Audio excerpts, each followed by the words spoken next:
Hey everyone, welcome back to Chilling Chapter 1. Today, I'm bringing you one of the most terrifying tales from the cursed village of Kuldhara in Rajasthan, India. A mansion where greed consumed an entire family, where ancient curses still linger in the darkness. If you're ready for some serious chills, hit that like button, smash that subscribe, and let's dive into tonight's nightmare. Cursed Mansion of Kuldhara. Chapter 1. The Return. Disclaimer: this story is for entertainment purposes only. We do not promote superstition or harmful beliefs.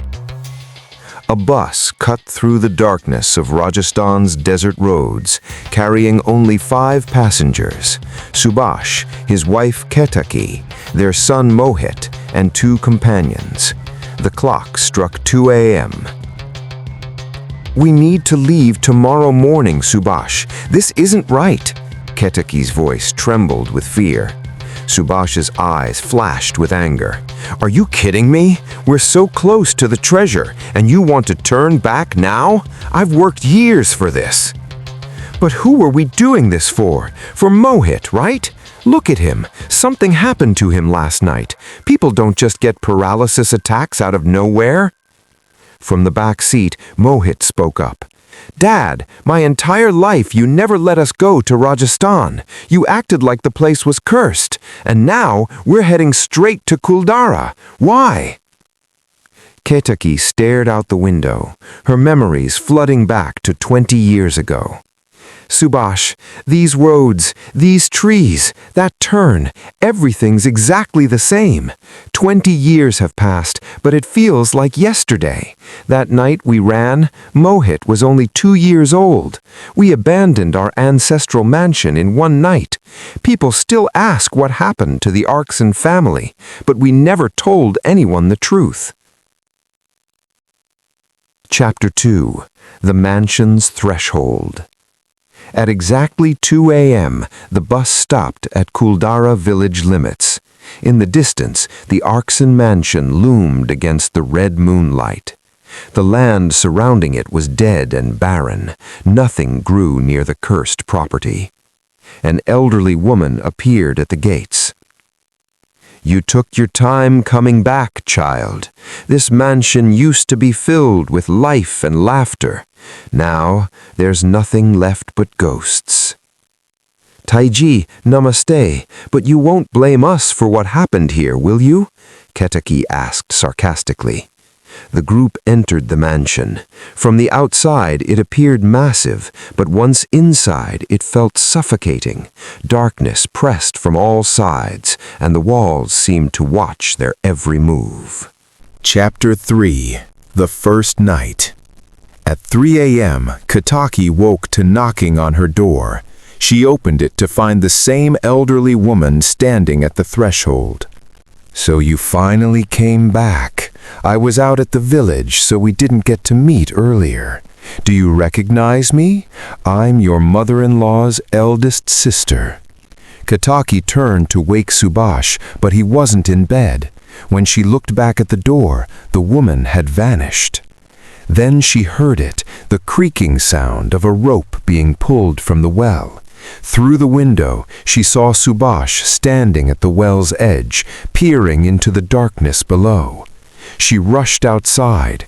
"What are you doing? It's 3 in the morning." Under the crimson moonlight, Subhash smiled mysteriously. "Just checking how deep the water goes." They looked at each other and began to laugh, a cold, hollow laugh that echoed in the empty courtyard. "I have to hand it to you, Ketaki. Your acting was perfect. Mohit suspects nothing." "I only did what you told me to. You're the real mastermind here, Subhash." "I had to play the game carefully. This mansion is worth at least $5 million, and beneath this well, there's a treasure buried. The only problem was that no one could ever dig it up. Every time someone tried, a new heir would appear. So we left, and from afar we eliminated them one by one. Now look, no heirs left, no one to claim anything. Chapter 4. The Web of Conspiracy. The next morning, the remaining family members gathered outside. Ketaki confronted Taiji.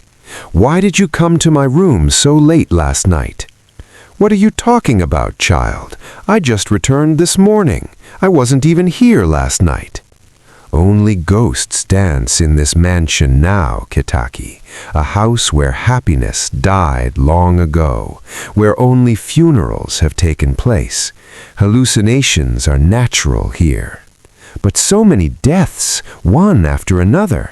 Didn't you find it strange?" "How could we think, child? The deaths happened so fast we couldn't catch our breath. A tantric priest told us someone had placed death curses on the family members." Subhash interrupted sharply. "Enough with the old superstitions. I'm going to town." Chapter 5. The Curse Awakens. Days passed. Every night at 3 a.m., Subhash and Ketaki performed strange rituals at the well. But one night, everything changed. Mohit felt something calling to him. As he turned around, his limbs began to shake. His face twisted with paralysis, and he collapsed to the floor. Hearing the commotion, Subhash and Ketaki rushed in. "We have to leave now," Ketaki screamed. "The person we were doing this for is lying helpless on the floor." "No," Subhash's voice was steel. "I've sacrificed too many lives for this mansion, for this treasure. The full moon is only 2 nights away, just 2 more days. Then the treasure will emerge on its own." "You still only care about money? Our son is dying." "The doctor said it's nothing serious, just 2 more days." Chapter 6. Vengeance. That night, as Subhash slept, his eyes snapped open at exactly 2 a.m., time for the ritual at the well.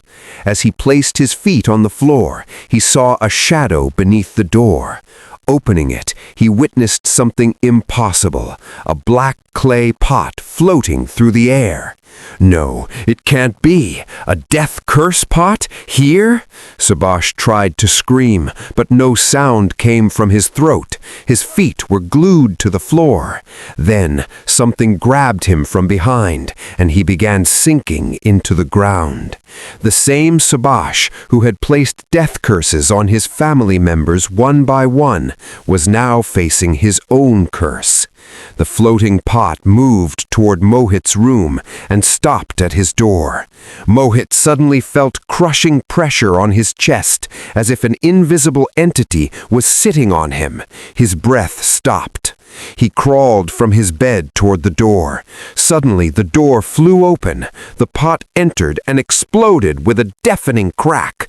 Mohit's scream echoed through the mansion one final time. Chapter 7. The End. The next morning, Mohit's cold, blackened body was found on the floor. Subhash was discovered half embedded in the wall. After many years, funeral processions left the Arkson mansion once again. Dressed in white, Ketaki sat in the courtyard with nothing left but regret.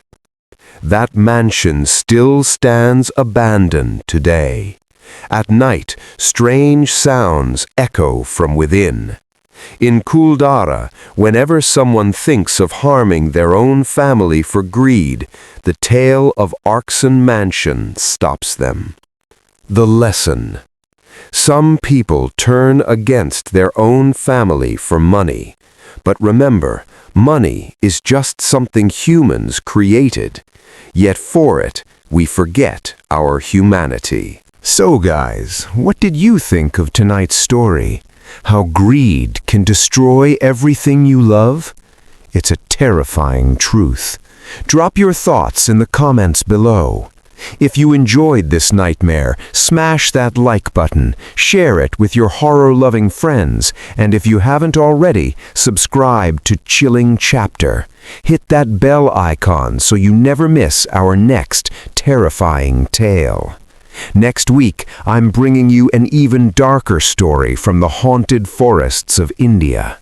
Until then, stay safe, stay aware, and remember, some treasures aren't worth the price. This is Chilling Chapter, signing off.